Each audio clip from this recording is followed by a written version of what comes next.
कीर्तन करो तोपर्यंत बाकीचे येत आहे. जय राधा माधव कुंज बिहारी गोपीजन वल्लभ गिरिवरधारी. जय राधा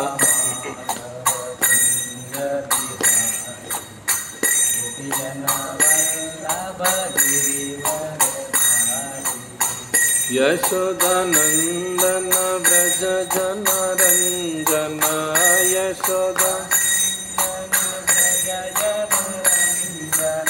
यशोदानंदन व्रज जन रंजन.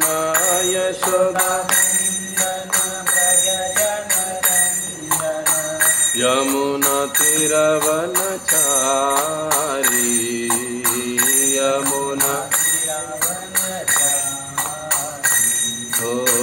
यमुना तीरवनचारी. यमुना हरि. जय राधा माधव कुंज बिहारी गोपीजन वल्लभ गिरिवरधारी. जय राधा गोपीजन वल्लभ गिरिवरधारी. यशोदानंदन व्रज जन रंजन. यशोदानंदन यमुना तीरवनचारी. यमुना तीरवनचारी. जय राधा माधव कुंज बिहारी गोपीजन वल्लभ गिरिवरधारी. जय राधा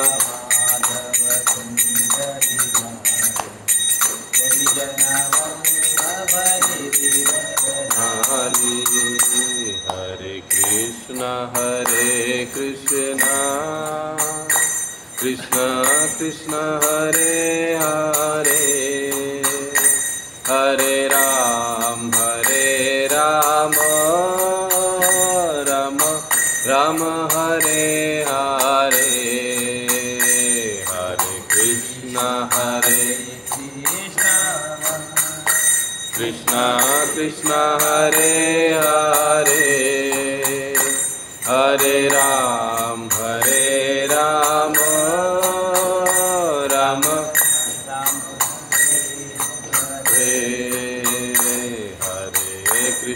हरे कृष्ण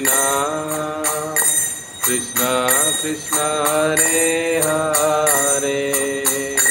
हरे राम राम राम हरे हरे. हरे कृष्ण कृष्ण हरे हरे. हरे राम राम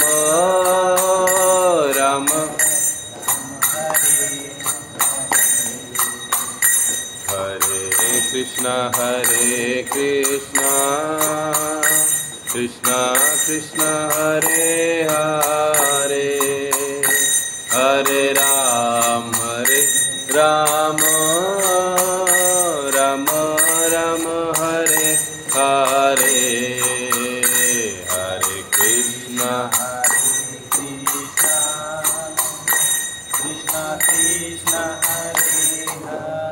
हरि बोल. हरे राम राम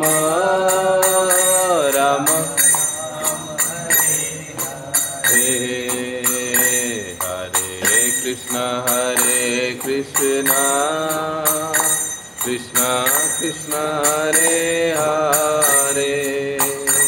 हरे राम राम हरे हरे. हरे कृष्ण कृष्ण हरे हरे. हरे Ram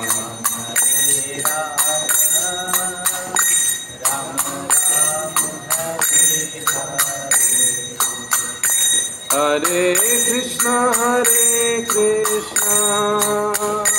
Krishna Krishna, Hare Hare, Hare Rama, Rama Rama, Hare Hare, Hare Krishna,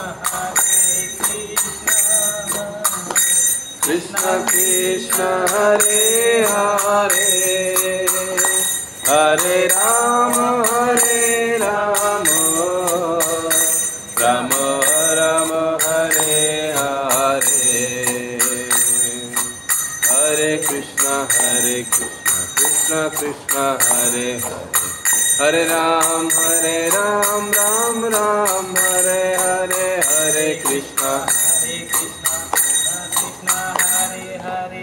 Hare Ram, Ram Ram, Hare Hare, Hare Krishna, Krishna Krishna, Hare Hare, Hare Ram, Ram Ram, Hare Hare, Hare Krishna,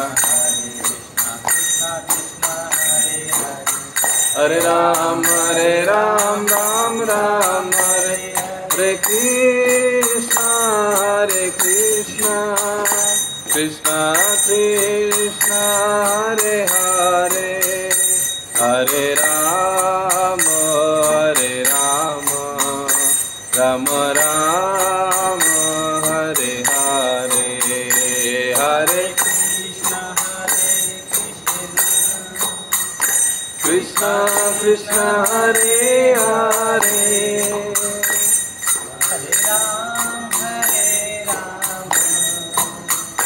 Ram Ram, Hare Hare, Hare Krishna, Krishna Krishna, Hare Hare, Hare Ram, Ram Ram, Hare Hare, Hare Krishna,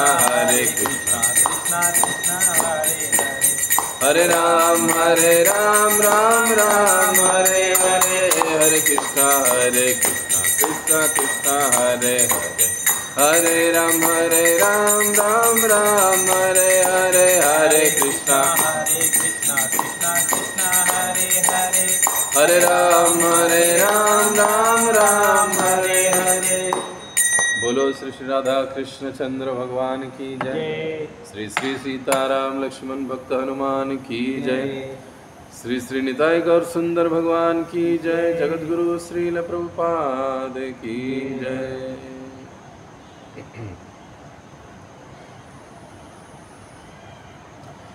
ओम नमो भगवते वासुदेवाय।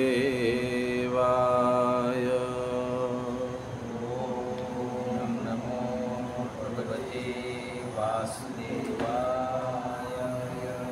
ओम नमो भगवते वासुदेवाय। ओम नमो भगवते वासुदेवाय। ओम नमो भगवते वासुदेवाय।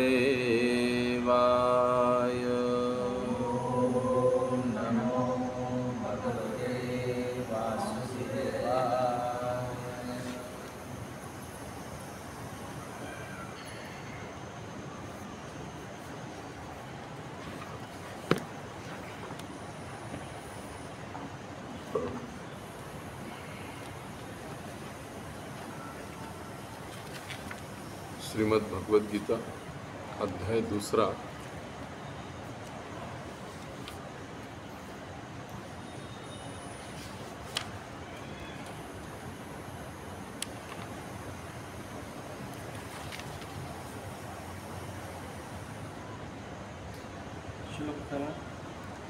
15।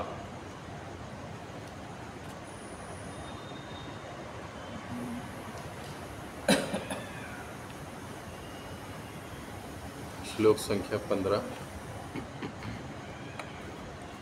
जप नसेल करणार प्रभुजी तर मग यांच्यासोबत बसा। जप नहीं कर रहे हो तो बैठ जाओ यहाँ पर, जप कर रहे हो तो यहाँ पर बैठो, ऐसे कहना। हाँ, तो हम श्लोक को पढ़ेंगे, ध्यान से सुनिए, पीछे सभी दोहराइए। यम ही न व्यथयन्त्यन्ते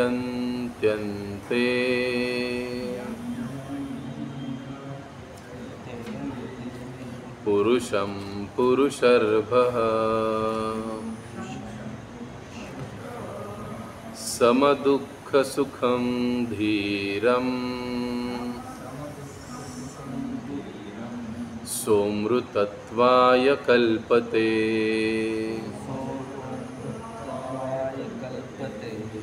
यम ही न व्यथयत्यन्ते पुरुषं पुरुषर्भः समदुःखसुखं धीरम् सोमृतत्वाय कल्पते। यम ही न व्यथयत्यन्ते पुरुषं पुरुषर्भः समदुःखसुखं धीरम् सोमृतत्वाय कल्पते।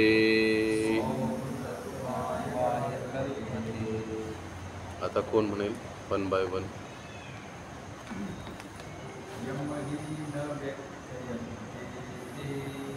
यम ही न व्यथयत्यन्ते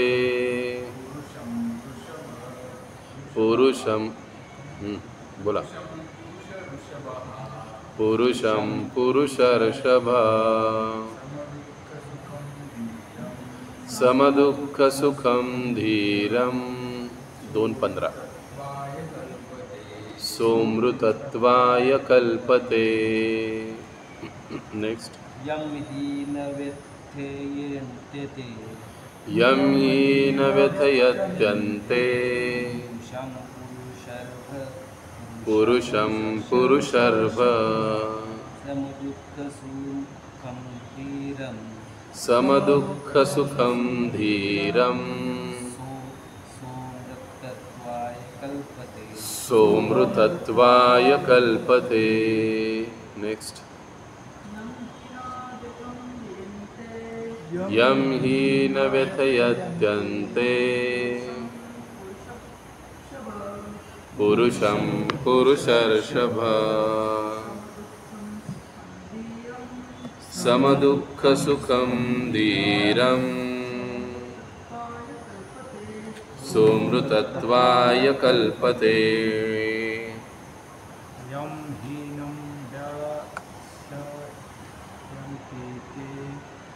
यम ही न व्यथयत्यन्ते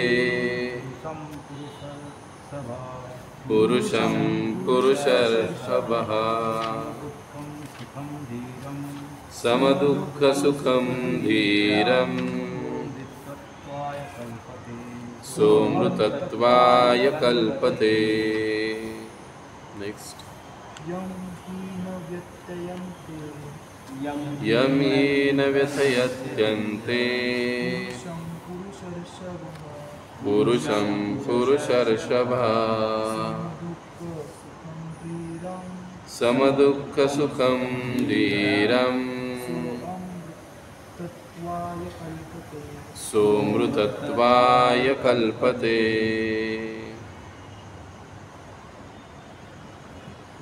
कोणी राहिलं? माताजी। यम ही न व्यथयत्यन्ते पुरुषं पुरुषर्षभः समदुःखसुखं धीरम् सोमृतत्वाय कल्पते। अनुवाद और तात्पर्य श्रील प्रभुपाद जी के द्वारा। हम पहले शब्दार्थ पढ़ेंगे। यम यानी जिस, ही निश्चित रूप से, न कभी नहीं, व्यथयंती विचलित नहीं करते, एते ये सब, पुरुषम मनुष्य को, पुरुष ऋषभ, हे पुरुष श्रेष्ठ, सम अपरिवर्तनीय, दुख दुख में, सुखम तथा सुख में, धीरम धीर पुरुष, सह वह अमृतत्वाय मुक्ति के लिए कल्पते योग्य है। अब इसका अनुवाद पढ़ेंगे, सभी दोहराएंगे। हे पुरुष श्रेष्ठ अर्जुन, जो पुरुष सुख तथा दुख में विचलित नहीं होता और इन दोनों में समभाव रखता है, वह निश्चित रूप से मुक्ति के योग्य है।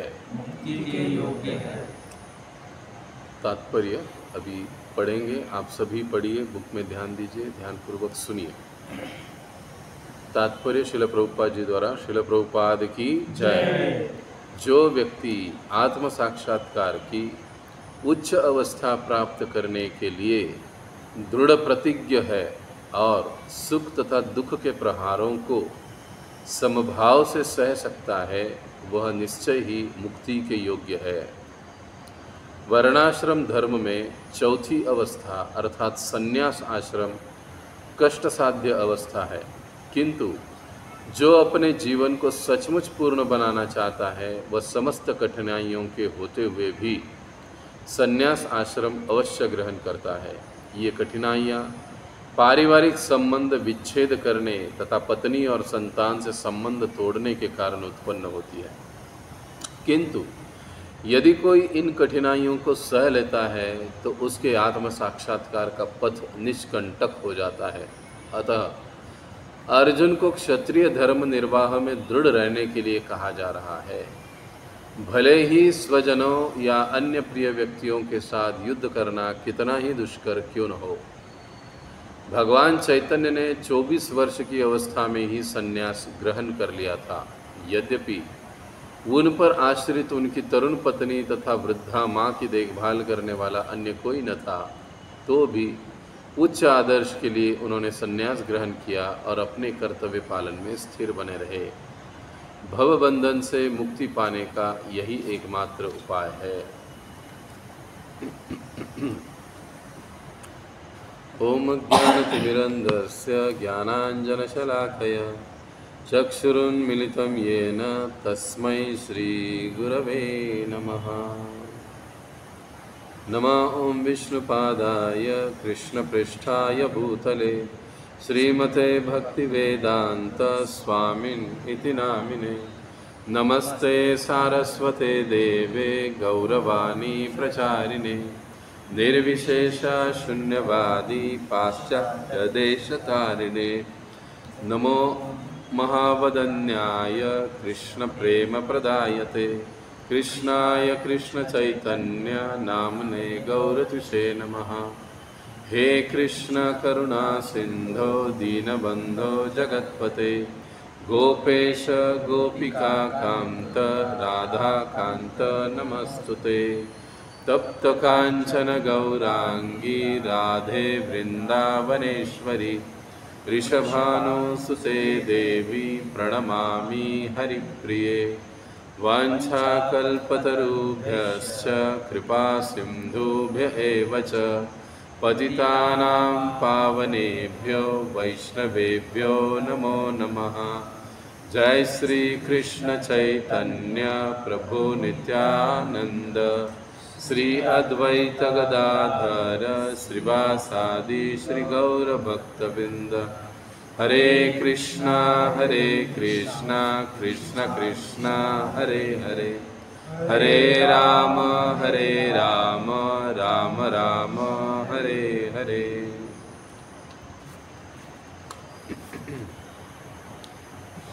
तो इस दूसरे अध्याय के 15वें श्लोक में भगवान कहते हैं कि कौन व्यक्ति मुक्ति के लिए योग्य है, मुक्ति किसे मिल सकती है, या सीधे शब्दों में ऐसा कौन व्यक्ति है जिसको भगवान का धाम प्राप्त हो सकता है। ऐसा कौन व्यक्ति है कि जिसको भगवान की प्राप्ति हो सकती है। उसका जवाब इस श्लोक में भगवान दे रहे हैं। सम दुख सुखम धीरम, कि जीवन में आने वाले सुख और दुख को जो समभाव से सहन करना सीखता है, एक चीज़। दूसरी चीज़ कि सुख और दुख में दोनों में समभाव रखता है, ऐसा व्यक्ति सो अमृतत्व कल्पते। अमृत तत्व, अमृत मतलब जिसका कभी मृत्यु नहीं होता। जब भगवान की प्राप्ति होती है, भगवत धाम में जाते हैं, यानी सीधे शब्दों में मुक्ति की प्राप्ति होती है, तो आदमी फिर कभी मरता नहीं है। जब तक शरीर है तब तक बार बार मरेगा, फिर जन्म लेगा, फिर मरेगा, फिर जन्म लेगा, फिर मरेगा, वो चलता रहेगा। लेकिन जैसे ही हम भगवत धाम की प्राप्ति करते हैं, मुक्ति की प्राप्ति करते हैं, फिर मृत्यु नहीं। अब क्यों मृत्यु नहीं? क्योंकि जन्म ही फिर से नहीं होगा, तो फिर मृत्यु कहाँ से होगा?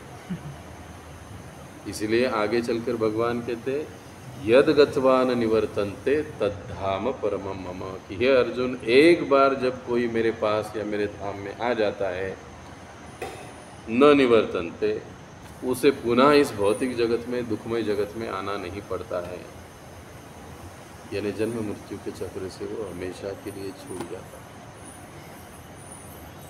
तो दो चीज़ें भगवान यहाँ पर क्या बताएं? सम दुख सुखम। अब शब्दों को भी हमको ध्यान में रखना चाहिए। पहले सुख बोला है क्या भगवान ने? पहले क्या बोला है? दुख बोला है, फिर सुख बोला है। ऐसे क्यों? गीता में हर शब्द जिस जगह पर उपयोग में लाया गया है, उसका अपना एक महत्व है।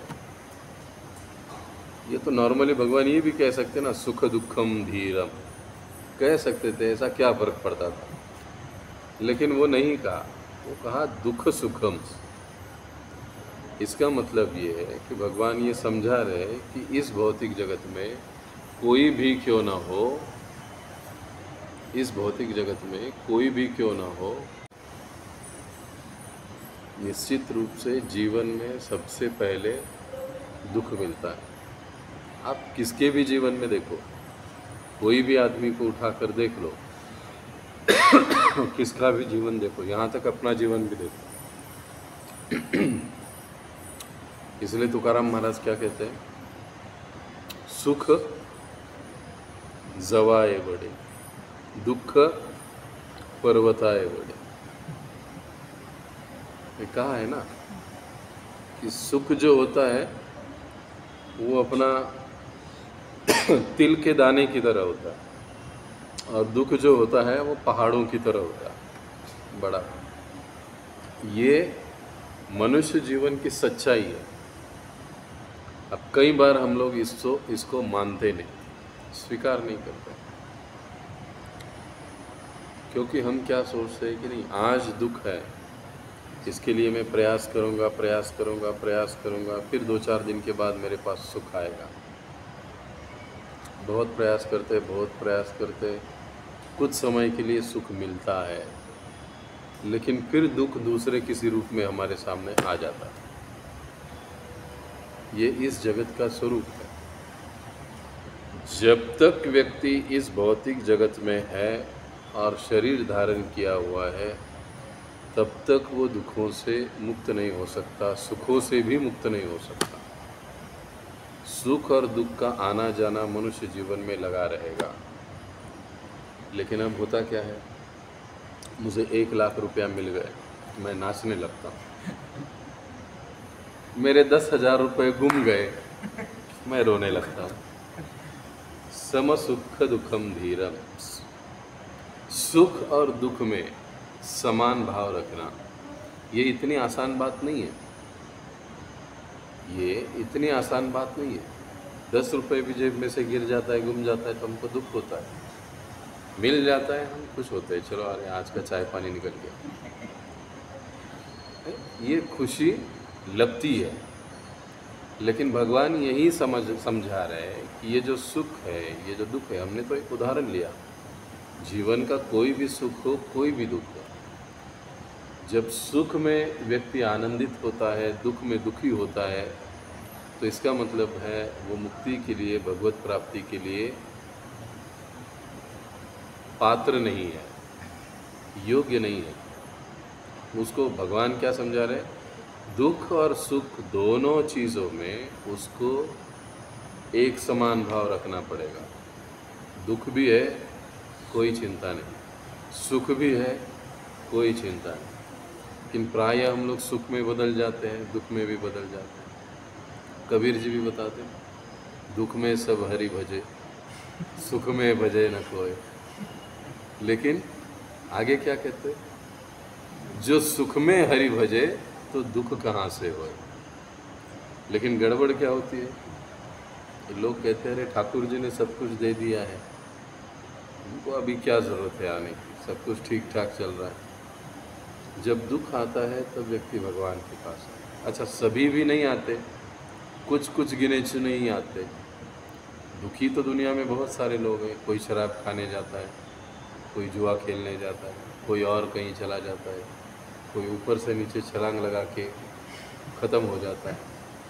दुखी दुनिया में बहुत लोग हैं, लेकिन सभी लोग भगवान के पास नहीं आते। क्यों? भाग्य की बात। बिरला ही कोई भाग्यवान व्यक्ति होता है कि जो ऐसे समय में भगवान की शरण में आता है।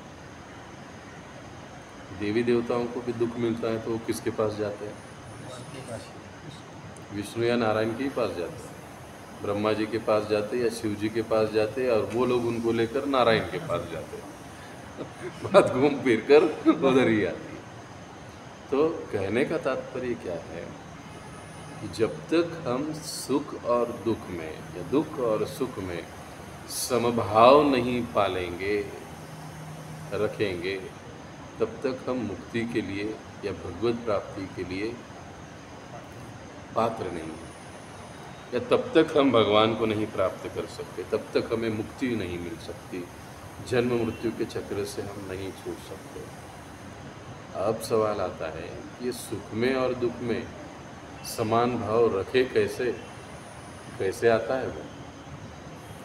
ऐसे तो नहीं कि हमने पढ़ लिया और आ गया, हाँ हाँ कृष्ण ने गीता में बताया सम दुख में तो मैं हंसूंगा भी नहीं और रोने के समय रोऊंगा भी नहीं। ऐसे नहीं होता है। उसके लिए कुछ करना पड़ेगा, कुछ विधि का पालन करना पड़ेगा, कुछ चीज़ों को फॉलो करना पड़ेगा, कुछ बातों को सुनना पड़ेगा, तब जाके हमको ये हम सुख और दुख में स्थिर रह पाएंगे, दुखों को सहन करना सीख पाएंगे, सुख में भी हम विचलित नहीं होंगे, दुख में भी हम विचलित नहीं होंगे। उसका मार्ग क्या है? तो प्रभुपाद जी ने यहाँ पर आत्म साक्षात्कार की बात की है। जो व्यक्ति आत्म साक्षात्कार की उच्च अवस्था प्राप्त करने के लिए दृढ़ प्रत्यय है, यानी सीधा सरल मतलब क्या है कि जब तक व्यक्ति भक्ति के पथ में नहीं आता, पहली चीज़, और सीधे सरल शब्दों में भक्तों के संग में नहीं आता, और दुनिया में भक्त तो बहुत सारे हैं, लेकिन ऐसे भक्त जो गंभीरता से भगवान की प्राप्ति के लिए कार्य कर रहे हैं, प्रामाणिकता से कार्य कर रहे हैं, अपने लिए और लोगों के लिए। अपने लिए काम करना आत्म साक्षात्कार के लिए ये एक बात है, दूसरों के आत्म साक्षात्कार के लिए, कल्याण के लिए काम करना ये उसके आगे की बात है। तो ऐसे जो भक्त लोग हैं, साधु लोग हैं, इनकी संगति में जब हम जाएंगे तब हम सुख और दुखों को सहने की या उसमें विचलित न होने की कला को सीख पाएंगे। कई बार हम लोग देखते हैं भक्तों के जीवन में भी दुख था, पांडवों के जीवन में दुख था, कुंती महारानी के जीवन में दुख था, गजेंद्र के जीवन में दुख था, द्रौपदी के जीवन में दुख था, लेकिन उन्होंने उन दुखों का सामना कैसे किया? भगवान का नाम, भगवान के भक्तों का संग, भगवान के स्मरण, ये कर कर उन्होंने अपने सारे दुखों को वो पार कर गए और फिर अंतिमतः उनको भगवान की प्राप्ति हुई। तो भागवत पुराण के ऐसे भक्तों के जीवनी को सुनने के लिए हमको ऐसे भक्तों के संग में आना पड़ेगा। जब तक हम इन चीज़ों को सुनेंगे नहीं तब तक तो हम सीख नहीं पाएंगे कि सुख और दुख में हमको कैसे समभाव में रहना है। कुंती महारानी कैसे रही, पांडव कैसे रहे, और द्रौपदी कैसे रही। जब हम इनको सुनेंगे, पढ़ेंगे, भक्तों के संग में आएंगे, इन कथाओं को सुनेंगे तो हम लोग भी समझ पाएंगे कि हाँ, सुख और दुख में हमको कैसे समभाव में रहना चाहिए। और उसका एक सरल, सीधा और पहला रास्ता क्या है? सुख और दुख को सहने का, और सुख में भी विचलित न होने का और दुख में भी विचलित न होने का। भगवान के नामों का कीर्तन करना या नाम जप करना। हरे कृष्णा कृष्णा कृष्णा हरे हरे, हरे राम राम राम हरे हरे। जैसे हम इस महामंत्र को जपते जाते हैं, ध्यानपूर्वक, प्रामाणिकता से, विधि के साथ, जैसे हम नामों का स्मरण करते हैं, जपते हैं, भगवान का स्मरण करते हैं, भक्तों के संग में आते हैं, सुनते हैं, उनके सामने बैठकर जप करते हैं, ये इसका प्रभाव हमारे मन बुद्धि पर पड़ता है। और जीवन में आने वाले सुख और दुखों को सामना करना, उनसे विचलित न होने की शक्ति हमको प्राप्त हो जाती है। पहली चीज, ये बहुत आसान सरल रास्ता। इसीलिए कहते हैं क्या कि कलयुग सारा नाम आधारा। क्यों कहा ऐसे? इसका कारण ही एक है कि भगवान के नाम, अच्छा, अब भगवान का नाम कोई कहेगा नहीं मैं घर में बैठ कर ले लूँगा, होता है? आप प्रयास कर लो घर में जप करने का और देखो क्या होता है। मंदिर में आकर जप करना, भक्तों के साथ में बैठकर जप करना, इसका प्रभाव अलग ही होती है, उसकी गुणवत्ता अलग ही होती है, क्योंकि यहाँ साक्षात भगवान है। जब इनके सानिध्य में हम लोग जप करते हैं तो वो नाम जप हम पर और अधिक प्रभावी हो जाता है। इसलिए इस विधि को हमको भक्तों के संग में आकर, हर गुरुवार को हम लोग आते हैं, हर गुरुवार को आने के साथ पहले क्या करते हैं? एक माला जप। उसका उद्देश्य क्या है? भगवान के सामने, भक्तों के साथ। इसका प्रभाव अलग होता है, क्योंकि जैसे जैसे हम ये जपते जाते हैं, स्मरण करते जाते हैं, वैसे वैसे इस भौतिक जगत के प्रति हमारा जो प्रेम है ना, आसक्ति है, वो कम होते जाता है। और वो प्रेम, वो आसक्ति कहाँ लग जाता है? इधर लग जाता है। ये नाम का काम है। ये किसका काम है? नाम का काम है। अगर नाम सही से लेंगे तो वो काम करेगा, सही से नहीं लेंगे तो नहीं करेगा। जितना हम सही से नाम स्मरण करते हैं, नाम जप करते हैं, भगवान का स्मरण करते हैं, कथा कीर्तन को सुनते हैं, सही भावना में भक्तों के संग में आते हैं, भगवान की कोई छोटी मोटी अपनी क्षमता के अनुसार सेवा करते हैं, ये सारी चीज़ें हमको मुक्ति की ओर ले जाती हैं, भगवत धाम की ओर ले जाती है। जब आदमी बहुत बीमार होता है तो उसको इंजेक्शन भी देना पड़ता है, दवाई भी देनी पड़ती है, कुछ पथ्यों का भी पालन करना पड़ता है कि नहीं? बहुत बीमार होता है आदमी, फिर उसको और कुछ बाहर से ऑक्सीजन भी लगाया जाता है और कुछ चीज़ें भी करी जाती है ताकि वो जल्दी ठीक हो जाए। वैसे ही हम लोग इस भौतिक जगत में बीमार हैं, शरीर से होते ही है, लेकिन बीमार किससे है? मन और बुद्धि से बीमार है। अब वो बीमारी क्या है? भगवान को हम चाहते नहीं, भगवान छोड़ के सारी दुनिया चाहते हैं है कि नहीं? भगवान छोड़ के सारी दुनिया चाहते हैं, यही तो बीमारी है। अगर हम भगवान को चाहने लग जाए तो भौतिक जगत का दुख हमको छू भी नहीं पाएगा। लेकिन हम लोग क्या करते? नहीं, पहले मैं ये करूँगा, उसके बाद भगवान को। तो कई बार हम लोग अरे भक्ति तो बुढ़ापे में करने की बात है, अभी कहाँ करेंगे। बच्चों को लोग बोलते हैं, मैं जब कॉलेज टाइम में भक्ति में आया तो सभी हमारे टाइम पे लोग कहते थे, अरे कहाँ कुछ नादी लागला, कहाँ किसके नाद में लगे, किसके पीछे पड़े हो। ये बुढ़ापे का काम है। लेकिन बुढ़ापा देखा किसने? क्या गारंटी है मैं बूढ़ा होऊंगा? गारंटी है ही नहीं। इसीलिए प्रहलाद महाराज क्या कहते हैं, कौमारम आचरेत प्राज्ञ धर्मान भागवतानि, कि कुमार अवस्था में जिस स्थिति में जिस अवस्था में हमको गीता का ज्ञान मिल रहा है, भगवान का नाम मिल रहा है, उसको स्वीकार करना चाहिए और लेके चलना चाहिए। उम्र कोई भी हो, कोई फर्क नहीं पड़ता। देर आए दुरुस्त आए, जल्दी आए अच्छी बात है। लेकिन अगर कोई कहेगा कि नहीं देर हो गई हमको, तो कोई चिंता नहीं, आप जब आए तब अच्छी बात। भगवान का नाम लेना चाहिए, भक्तों के संग में आना चाहिए। इसीलिए हर गुरुवार को सभी को उपस्थित रहें, पहली चीज़। क्योंकि एक साथ आकर हम इन सारी बातों को चर्चा करके भक्ति में और दृढ़ हो सकते हैं, आगे बढ़ सकते हैं, आत्म साक्षात्कार की ओर जा सकते हैं। अगर हम सुनेंगे नहीं, हम भक्तों के संग में नहीं आएंगे, तो हम लोग भक्ति नहीं कर पाएंगे। भक्ति अकेले से कभी नहीं होती है, इस बात को गांठ बांध लो, कोई कितना भी बड़ा क्यों ना हो। आप जानते विश्वामित्र मुनि 60,000 साल तपस्या करते हुए अकेले बैठे थे, लेकिन क्या गड़बड़ हो गई, मेनका के घुंघरू की आवाज़ सुनकर ही पागल हो गए। क्यों? अगर उनके साथ कोई भक्त दूसरा साधु होता तो वो कहता, अरे पागल कहाँ जा रहा है, तू किस लिए आया है, उसको सावधान करते। लेकिन साथ में तो कोई था नहीं, तो भाग गए मेनका के पीछे। शौबरी मुनि का उदाहरण देखते हैं हम लोग। लेकिन भक्तों के बारे में ऐसा नहीं होता। क्यों? अगर मैं फिसल गया तो मेरे बाजू वाला मुझे, अरे क्या कर रहा है, पागल हो गया तो चलो पकड़ के ले आते। इसलिए भक्तों का संग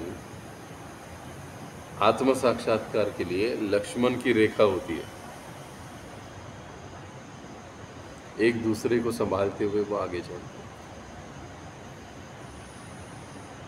कोई फिसल रहा है, नहीं आ रहा है, जैसे हमारे प्रभु ना, कोई नहीं आता है उनको फ़ोन करते, यार काय झालं, किधर गए, इतने दिन आए नहीं, कर देगी नहीं वो फ़ोन, सबको फ़ोन आता है। क्यों? ये भक्तों के संग का मार्ग, ये सेवा क्यों दी गई है? देखो, हम मंदिर वाले तो सोच सकते हैं ना कि भाई जिसको आना है वो आएगा, जिसको नहीं आना है वो नहीं आएगा, क्या हमको क्या पड़ा है इतना। लेकिन ये भक्तों के संग का महत्व ही है। इससे उनका क्या फ़ायदा है? उनके हृदय में एक भाव जागृत होता है कि अरे मैं तो अभी वो रेगुलर आते हैं प्रभु जी, उनका छुट्टी नहीं होता है, मंगल आरती को आते हैं, वो गुरुवार के लिए सबके पहले हाजिर हो जाते हैं। फ़ोन करते हैं, फ़ोन वो करते तो उनको पहला, अभी उनके लिए इसका फ़ायदा क्या है सोचिए। भक्तों के संग के महात्म्य को हम देख रहे हैं, वो फ़ोन करते हैं और वो नहीं आए तो क्या सोचेंगे, अरे मैं सबको बता रहा हूँ और मैं ही नहीं जा रहा हूँ। लगता है कि नहीं ऐसे? यानी आपको ट्रैक पर रखने के लिए ये सेवा आपको मदद करती है, ऐसे ही नहीं सेवा दिया गया है। पहली चीज़। अब दूसरी चीज़, उससे बड़ी चीज़, ये आप लोगों को फ़ोन करते हैं। अब आप लोगों को फ़ोन करते हैं, प्रभु जी कल मीटिंग है, मीटिंग में आ जाओ, आपको कहते हैं, आप कहते हैं हाँ मैं आऊँगा, और दिखते नहीं, वो बात अलग है, छोड़ो। अभी वो आपको फ़ोन करते हैं, आप उनको बोलते हो, आते हैं। अभी उनके लिए इसका क्या फ़ायदा है? अब उनके दृष्टि से हम सोच रहे, हम आपकी दृष्टि से भी हम सोचेंगे, उनके दृष्टि से क्या फ़ायदा है? जिसको हम जीव दया कहते हैं, अन्यों के प्रति दया भाव रखना। जैसे मुझे ये गीता का मार्ग मिला है, भगवत भक्ति का मार्ग मिला है, तो मैं दूसरों को भी देने की कोशिश करूँगा। ये जो जीव दया का भाव है ना, वो आहिस्ता आहिस्ता विकसित होता है। इसीलिए मैं कई बार कहता हूँ ना, सेवा बहुत महत्वपूर्ण होती है। क्योंकि सेवा, जैसे हमारे मन, बुद्धि और हमारे सारे इंद्रिय भगवत सेवा में लग जाते हैं, तो अपने आप ही हमारे मन के भाव, बुद्धि के भाव शुद्ध हो जाते हैं, जागृत हो जाते हैं, जो ओरिजिनल हमारे भाव। जब तक हम सेवा में नहीं जुड़ते हैं तब तक प्रेम का सवाल ही नहीं होता। हम किसी से प्रेम करते हैं, उसके लिए कुछ तो करते हैं ना। कैसे कहते नाही, माझा तुमच्यावर खूप प्रेम आहे, पण तुम्हाला भूक लागली, तुमचं तुम्ही बघा। होता है ऐसे। जिस पर हम प्रेम करते हैं उसके लिए हम कुछ करते हैं। ये आपको फ़ोन करते हैं, इसका मतलब है कि वो अन्य जीवों पर प्रेम करना, ये सेवा उनको सिखा रही है। कुछ दिनों के बाद लिखिए, अभी आपको ऐसे लगता होगा कि अरे मुझे कॉल करना है, ये नहीं आ रहा है, वो नहीं आ रहा है, पता नहीं क्यों आ रहे। ये आपका विचार चक्र चालू हो रहा है। सही बात है, मैं गलत कह रहा हूँ कुछ? आपका विचार चक्र चालू हो रहा है। अब ये आप सोच रहे हो, हर एक के हृदय में परमात्मा विराजमान है। एकदम सूक्ष्मता से सोचिए इस बात। अब वो परमात्मा देख रहे हैं कि ये जो जीव है, ये खुद तो गीता सीखने के लिए जा रहा है, लेकिन अन्यों के प्रति भी इसके मन में फिक्र है। स्वाभाविक रूप से भगवान अपनी प्रसन्नता, अपनी कृपा इनके ऊपर दे देते हैं, क्योंकि गीता में भगवान कहे कि मुझे वो व्यक्ति अधिक प्रिय है जो मेरे इस ज्ञान को अन्यों तक पहुंचाने के लिए सहायता करता है। उससे बड़ा प्रिय मुझे कोई नहीं। उनकी ओर से देखिए, उनको उस सेवा से क्या मिल रहा है। अब ये उनकी बात हुई, अब आपकी बात। आपको फ़ोन आता है, आप कहीं पर भी हो, घर में हो, घर के बाहर हो, ऑफिस में हो, कॉलेज में हो, किधर भी हो। अब आपको फ़ोन आता है, आप कहते हैं हाँ हाँ जाना है। क्या जाना है? किस लिए जाना है? गीता को सुनना है, भगवान का या दर्शन करना है, या हमको एक माला जप करना है। सोच रहे जाना है। एटलीस्ट ये भाव तो हमारा जागृत हो गया हृदय में आप लोगों का, उनके फ़ोन की वजह से। अब भगवान क्या सोचते हैं? अरे दुनिया में इतने सारे लोग हैं, कोई नहीं सोच रहा है मेरे मंदिर जाने का। इसने सोचा तो, अब आप आए नहीं आए वो अलग बात है, आगे की बात है। लेकिन भगवान ये देख रहे हैं कि इसने कम से कम इच्छा तो व्यक्त की है कि मुझे जाना है। अब बुधवार के दिन या गुरुवार सुबह का प्रभु जी फ़ोन करते हैं। मैं अभी आप लोगों से सवाल पूछ रहा हूँ। मंगलवार, सोमवार, रविवार, शनिवार, शुक्रवार, इन दिनों में कितनों को ऐसे लगता है मुझे मंदिर में जाना है? विचार आता है मंदिर? आता है, आता है। आते हो? आते हो? देखो अभी आते हो नहीं, क्यों? काम होता है, व्यस्तता होती है, कॉलेज, या हजार कारण होते हैं। लेकिन अभी देखिए, ये इच्छा कि मुझे मंदिर जाना है, मुझे मंदिर जाना है, कुछ समय तक ये चलेगा। आए नहीं आए, आए नहीं आए, आए नहीं आए, इच्छा जागृत हो गई। वो फ़ोन करते, अरे जाना है, जाना है। कहीं ना कहीं तो आप लोगों को ये अपराधी भावना जागृत हो गई कि अरे प्रभु जी ने कॉल किया था लेकिन मैं नहीं गया, मैंने कहा था मैं जाऊंगा लेकिन मैं नहीं गया। अब ये आपको चालू हो गया आपके मन में, एक बार, दो बार, तीन बार, चार बार चालू हो गया। एक समय ऐसे होता है कि आदमी कहता है नहीं, कुछ भी हो जाए मुझे अब जाना है। ये आपका फ़ायदा है। दूसरी चीज़, यानी आपको भगवत सेवा में या भगवत स्मरण में जोड़ने के लिए ये ज़रूरी है उनका एक फ़ोन। मान लो आप कहीं और ही हो और प्रभु जी का फ़ोन आ गया तो तुरंत याद आता है, अरे हम तो मंदिर से जुड़ने की कोशिश कर रहे हैं, भगवान का नाम जप कर रहे हैं, तो हमको सावधान रहना चाहिए, ठीक ठाक रहना चाहिए, मंदिर में जाना चाहिए। ये भाव अपने आप जागृत हो जाता है, आहिस्ता आहिस्ता मन में आने लगता है और हम लोग सिंसियर बनते हैं। ये किसके कारण होता है? भक्तों के संग के कारण। अभी फ़ोन कर कर के आप लोगों की पहचान हो गई, हाँ, ये हो सकता है कि कुछ लोग प्रभु जी का फ़ोन देखकर इग्नोर करेंगे, उठाएंगे नहीं, अरे मैं नहीं जा सकता अभी, हर बार प्रभु जी को कैसे बोलूँ नहीं आऊँगा, नहीं आऊँगा, नहीं आऊँगा। पिछली बार भी बोला, उसके पिछली बार भी बोला, तो फिर हम निगलेक्ट करेंगे। आप क्या कर रहे हो पता है? ऐसे करके भगवान आपको मौका देने की कोशिश कर रहे हैं। इसलिए मैं हमेशा कहता हूँ कि इस दुनिया में कोई जीव ऐसा नहीं है, कोई इंसान ऐसा नहीं है जिसको भगवान के पास आने का मौका भगवान नहीं देते। हर जीव को, हर व्यक्ति को उसके जीवन में एक ना एक बार भगवान अवश्य मौका देते हैं उनके पास आने का। अब ये उसके ऊपर निर्भर करता है, उसको लेना है कि छोड़ देना है। आपने छोड़ दिया तो भगवान का विषय नहीं। कोई ये नहीं कह सकता कि भगवान हमको बुलाए नहीं। कई बार लोग ना ठाकुर जी बुलाएंगे तब आएंगे। अरे भैया, जीवन में कितनी बार बुलाया भी होगा, तुमने ध्यान नहीं दिया। और अपने महाराष्ट्र के संत कहते, क्या कहते, कर कटेवरी युगे 28 विटेवरी उभा। 28 युगों से वो राह देख रहे, कमर पे हाथ। वेटिंग करते करते आदमी थक जाता है तो हाथ किधर आते हैं? वो मूड है विठ्ठल भगवान का कि वो राह देख रहे, और फिर भी हम कहते हैं ठाकुर जी बुलाएंगे। वो तो हमेशा राह देखते, भगवान हमेशा राह देखते। जाना न जाना हमारी बात, जैसे ही मौका हमको मिलता है, आता है, हमको आना चाहिए। भक्तों के संग में रहना बहुत ज़रूरी, महत्वपूर्ण है। जितना अधिक हम भक्तों के साथ रहेंगे, भक्तों के संग में रहेंगे, हम लोग उतनी जल्दी प्रगति करेंगे। जितना हम दूर रहेंगे उतना हम आगे भक्ति में नहीं बढ़ सकते। इसलिए साथ में आना, साथ में कथाओं को सुनना, साथ में जप करना, साथ में प्रसाद लेना, साथ में कीर्तन करना, इससे हम और जल्दी आध्यात्मिक जीवन में प्रगति करते हैं, साक्षात्कार की ओर बढ़ते हैं।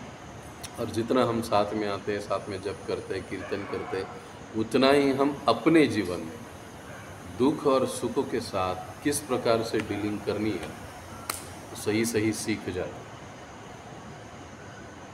सुनकर और साक्षात्कार के माध्यम से। क्योंकि साधना तो जारी है, साधना हमको पक्का बनाती है, दुख में कैसे रहना है, सुख में कैसे रहना है। तो यही भगवान इस 15वें श्लोक में हमको समझा रहे हैं। कोई प्रश्न है आपका तो आप पूछ सकते हैं।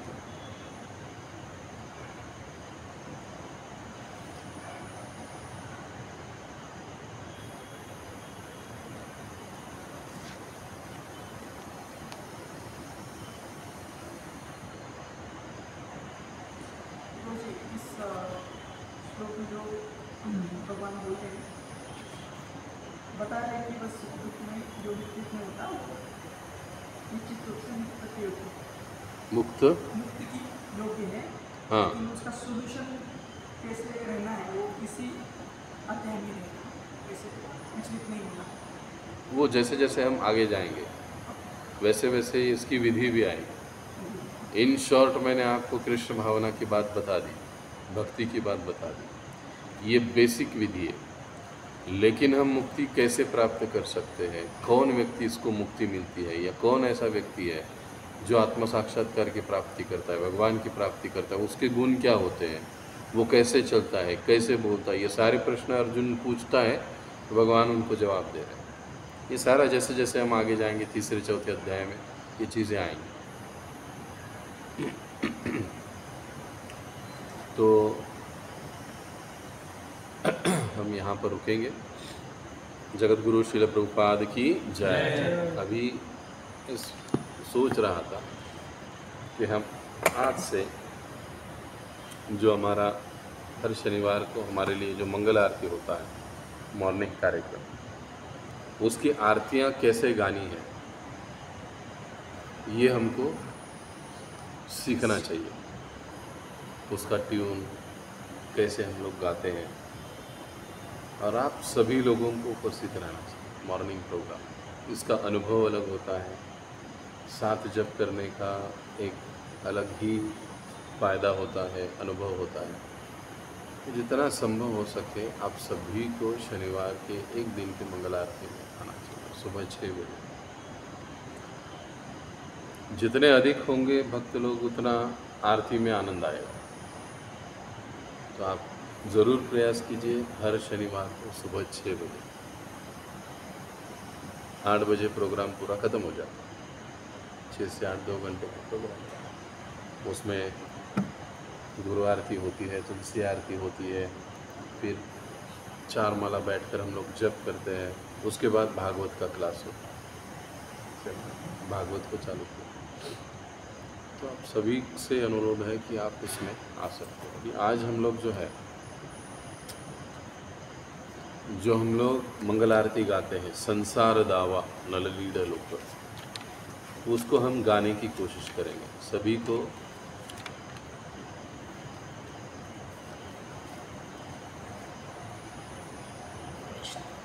कोई तो क्या करो कि अपने व्हाट्सएप ग्रुप में उसका फ़ोटो निकाल कर डालो। बुक 2 ही है तो सभी को मिल जाएगा।